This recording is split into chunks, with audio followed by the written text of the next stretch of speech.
Baik, yang pertama, teman-teman sekalian, doa itu adalah harapan terindah yang kita mohonkan kepada Allah dari satu keinginan yang diharapkan terwujud. Ya, apa saja yang dimohonkan kadang-kadang ada kaitan dengan kebutuhan keluarga, ada dengan pekerjaan, ada dengan lingkungan kehidupan, dan doa menunjuk bahwa kita itu lemah. Itu poinnya.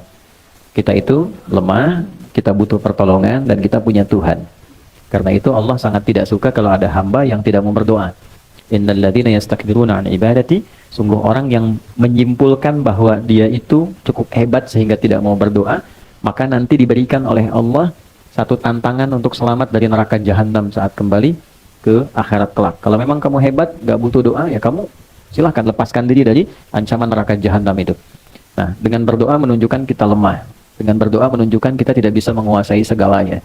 Jadi kalaupun menata pekerjaan, tidak harus menguasai semuanya.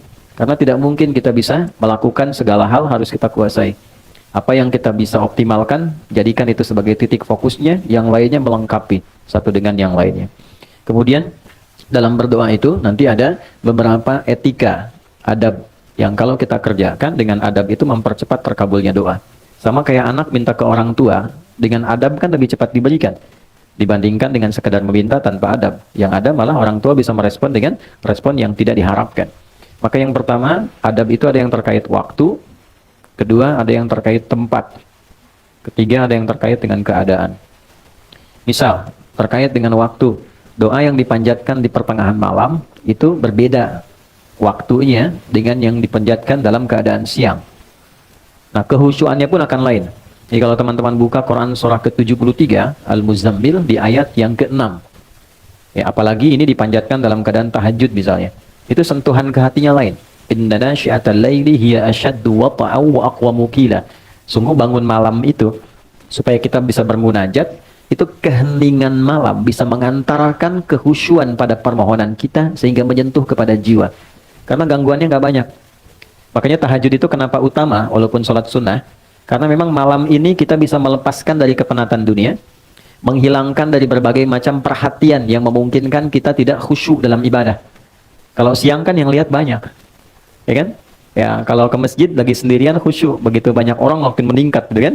Nah kalau malam siapa yang mau perhatikan? Riaknya tipis, ya. Kemudian sum'ah pengen didengar orang juga tipis karena nggak semua orang bangun. Nah, makanya kalau ada masalah yang urgent ya, teman-teman yang ibu ataupun teman-teman yang ikhwan, biasakan bangun malam, minta sama Allah. Ya, waktu yang paling enak itu kalau sekarang subuh misalnya jam 4.44 lah ya, kurang lebih gitu ya, 4.44. Misal Anda bisa bangun dari setengah 4, jam 4 gitu. Nah, 4 ke setengah 5 itu namanya waktu sahar. Waktu sahar itu waktu paling bagus-bagusnya untuk istighfar dan berdoa. Ya, di situ ada petunjuknya di Quran surah ke-51 ayat ke-18. Wabil ashari hum yastaghfirun. Ada kebiasaan satu keluarga itu orang-orang yang menghidupkan waktu akhir malam menjelang subuh dengan istighfar, mengoreksi diri. Bisa dilakukan dengan keluarga kompak. Ya, misalnya habis tahajud, walaupun tidak harus panjang-panjang, tidak harus banyak rakaatnya. Misal cukup 2 rakaat, setelah itu witirnya 1 rakaat misalnya. Jangan paksakan yang tinggi-tinggi dulu sampai Al-Baqarah rakaat pertama misalnya kan. Baik, atau seterusnya. Cukup misalnya yang pertama Al-Falaq, rakaat kedua An-Nas, nanti witirnya Al-Ikhlas. Ya, itu untuk memulai. Nanti kalau sudah rasanya makin enak, tingkat lagi 4 rakaat, suratnya tambah. Nah, poinnya adalah kadang-kadang suka lupa habis tahajud selesai begitu saja. Tidak. Sunnah yang kedua istighfar. Astagfirullahaladzim kan? Astagfirullahaladzim. Itu yang paling pendek. Astagfirullahaladzim alladzi la ilaha illa huwal hayyul qayyum wa atubu ilaihi. Itu agak panjang. Tapi kalau mau detil dengan fikih Qur'annya, mulai dari suami, ya kan? Minta maaf sama istri. Sayang, aku mohon maaf kalau selama ini belum jadi suami yang baik. Kadang tidak mengerti keadaan kamu, kadang aku memaksakan yang bukan di luar kemampuanmu. Aku minta maaf kalau saatnya mesti kembali kepada Allah ternyata belum baik di hadapan Allah. Terus istighfar, astagfirullah ya Allah ampuni saya. Ampuni saya. Respon sama istri, bang aku juga mohon maaf selama ini belum jadi istri yang baik, sering ngeluh sama kamu, kadang-kadang tidak jujur. Dia minta, ya Allah ampuni kami. Nah itu saat bersama-sama, ya Allah ampuni kami, itu rasanya lain ke hati. Nah itulah sakinah yang mempercepat itu datang. Yang beda ketika sendiri, dan itu sifat korektif, kolegial, mengoreksi diri dengan bersama-sama dalam konteks berkeluarga, itu diajarkan di Al-Quran. Apalagi ada anak misalnya, tuh si kakak bilang ikut tahajud malam, mama papa aku minta maaf selama ini belum jadi anak yang baik, selama ini sering nyakitin mama papa. Itu semua istighfar, ya Allah ampuni kami ya Allah, sayangi kami ya Allah. Itu kalau bisa dibiasakan, apalagi tiap malam bisa sholat dan demikian, itu keluarga terjaga dalam keharmonian. Keluarga terjaga dalam keharmonisan. Selalu harmoni, ketenangan. Dan yang paling indah adalah disitulah saat doa terkabulkan. Ya, ibadi itu hadis kutsinya. Hambaku, kan? Engkau mau minta apa? Engkau mau minta apa? Ya, man istaghfara ghafartulah. Siapa yang istighfar, aku ampuni. Istighfar itu kan mengoreksi diri kita. Artinya mohon maaf, setiap orang kan pasti punya kekurangan. Jadi kalau seorang suami, seorang ayah dengan segala kerendahan hati, dia mengoreksi dirinya, tahu ada potensi kuat untuk berubah. Ketika Allah ampuni, kesalahannya dihilangkan, kesolehannya dimunculkan. Jadi ciri orang yang diampuni itu, perbuatan salahnya hilang, solehnya muncul. Lisan itu kurang baik. Bagaimana diampuni dosa lisan? Berubahlah tampilan lisan ini dengan berkata yang baik dan ditinggalkan yang tidak baik yang sebelumnya dilakukan perbuatan itu. Itu poinnya. Ya. Kita ingin bertobat dari harta yang haram, maka perbuatan yang mengantarkan pada haram jadi hilang, yang halal jadi muncul. Itu tanda penerimaan tobat di hadapan Allah. Terjadi perubahan kebaikan. Nah, sama kalau tadi di rumah tangga ada korektif, sifat mengoreksi kepada diri, lalu diampuni oleh Allah yang salah-salah itu, terjadilah perbaikan. Kebiasaan yang kurang bagusnya berubah menjadi baik. Itu potensi tertingginya dilakukan pada waktu apa? Pada tahajud, di waktu sahar. Kemudian man sa'ala, ya, a'ta, siapa yang meminta Allah berikan. Ya, man su'ila a'ta, siapa yang meminta kepada Allah dimintakan kemudian diberikan. Kemudian nah ini poinnya. Perhatikan baik-baik, ini kalimatnya. Wa man da'a ajaba, siapa yang berdoa dijawab. Nah, jadi biasakan kalau ingin berdoa bisa diisi dengan istighfar terlebih dahulu. Makanya sebelum kita doa pasca salat kan istighfar dulu. Istighfar, Allahumma antas salam, kemudian yang subhanallah, alhamdulillah, Allahu akbar, baru kesananya turunan ada doa kan. Ya, bagaimana minta dalam keadaan kotor? Masih banyak dosa, masih minta gitu kan? Kan secara normal, secara logika juga tidak nyambung. Jadi kita bersihkan dulu baru kemudian kita memohon kepada Allah. Jadi ini kalau dibiasakan waktu tengah malam menjelang akhir malam ke subuh itu waktu yang terbaik untuk berdoa. Di antara yang lain, antara adzan dengan iqamah misalnya itu waktu. Yang kedua tempat. Ada tempat-tempat tertentu yang secara spesifik mempercepat terkabulnya doa. Misal, ada yang tempatnya itu untuk umum di Mekah, area Ka'bah, kan? Multazam, Raudhah. Tapi kan nggak semua kita bisa ke sana. Karena itu apa yang bisa kita lakukan? Masjid. Ya. Ini yang teman-teman yang laki-laki ya, ada kebiasaan di sahabat Nabi itu diajarin sama Nabi kalau mau beraktivitas ke masjid dulu. Oke? Mereka berangkat dari masjid setelah subuh, salat syuruk, udah punya agenda. Jadi agenda itu disiapkan dari malam. Besok mau ngerjakan apa, dirapikan. Nah, subuh berangkat ke masjid, membawa agenda itu yang sudah kita pahami. Nanti dalam sholat kita minta sama Allah. Dalam sujud kita belajar di pertemuan lalu, dihadirkan ya dalam hati kita, minta dimudahkan, minta dibantu, minta dibimbing, minta ditolong. Baik, nanti pulang menariknya diajarkannya ke masjid dulu sebelum ke rumah. Coba teman-teman bisa praktekkan ya. Kalau nanti dari kantor sebelum nyampe rumah, singgah di masjid dulu. Ambil wudhu, sholat 2 rakaat, pulang. Itu auranya akan beda dibandingkan langsung dari kantor ke rumah. Nggak percaya silakan. Di masjid itu auranya ada aura ketenangan, kenyamanan, kedamaian. Jadi pulang nyampe rumah itu yang didapatkan oleh keluarga aura kedamaian. Dan itu yang dibutuhkan. Dibandingkan dengan macet di jalan, di kantor banyak persoalan, ketika ke rumah melihat anak yang sudah nunggu seakan jadi beban. Jadi masalah. Ya kan pusingnya dibawa ke rumah kan?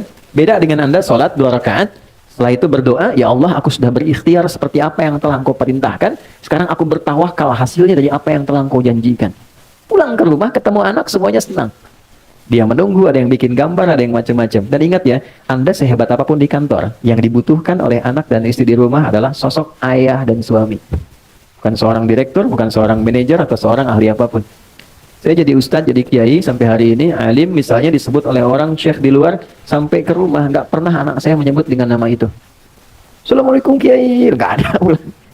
Dia bikin ayahnya kok. Ya, dia bikin ayahnya. Assalamualaikum ustadz, nggak ada. Tunggu sampai malam pun, buya, main kuda yuk. Ya masih main petak umpet, main kuda-kudaan, dan mereka menggambar, kadang bikin karya berjam-jam cuma pengen dilihatkan pada ayahnya. Lantas siapa Anda yang kemudian direktur di perusahaan? Nyampe ke rumah pengen jadi direktur juga? Terus anak ya dengan segala ekspresinya ingin dipersembahkan, lantas tiba-tiba mendapatkan kemarahan yang bukan pada haknya. Nah ini ada bagian tertentu yang bisa kita dapatkan dari aura masjid. Kalau pengen tarik ke rumah, bikin mihrab. Ya, masa rumah luas, kamar banyak, nggak ada satupun dihususkan untuk ibadah. Ya, mihrab itu tempat khusus yang fokusnya untuk ibadah saja. Dibaca Qurannya di situ, ngajinya di situ, sholatnya di situ. Tapi dunia keluar. Oke, termasuk bikin status, ciplik lagi di mihrab, jangan ganggu ya. Nah, ini keluar dulu tuh. Ya, jangan dipakai, makan, minum, keluar. Mihrab itu tempat yang disebut spesifik dalam Quran. Dia punya dua keistimewaan. Mempercepat terkabulnya doa, mendatangkan rizki dari sisi yang tidak diduga. Ya, itu ada di Quran surah ketiga Ali Imran ayat 37. Ya, fataqabbalaha rabbuha biqabulin hasanin wa ambataha nabatan hasana wa kaffaraha Zakaria. Poinnya, kullama dakhala 'alaiha Zakaria al-mihrab wajada 'indaha rizqa. Qala ya Maryam anna laki hadha? Qalat huwa min 'indillah. Poinnya, innallaha yarzuqu man yasha' bighairi hisab. Jadi kalau punya mihrab, makanya kenapa imam mimpinnya di mihrab? Kan tempat imam ngimamin di masjid mihrab kan? Karena memang di tempat itulah cepat terkabulnya doa, imam mewakili pemohon doa dari makmum. Untuk itu ada kualifikasi imam yang tidak sama dengan makmum. Imam di kantor tidak sama dengan imam di masjid. Jadi jangan paksakan jadi imam di kantor, pengen setara di masjid. Fikihnya beda, ruang dan waktunya tidak sama. Kualifikasinya tidak serupa. Pelajari boleh, kalau sudah paham boleh dilakukan. Saya pernah mimpin pesantren di Jakarta, di Lebak Bulus. Itu di situ lingkaran ada para pejabat di satu instansi. Karena jadi pejabat di kantor, pengen jadi pejabat di masjid. Jadi motivasi yang bagus, pengen jadi imam dan memaksa jadi imam. Bilang bagus, kapan lagi ada pejabat mau jadi imam di masjid?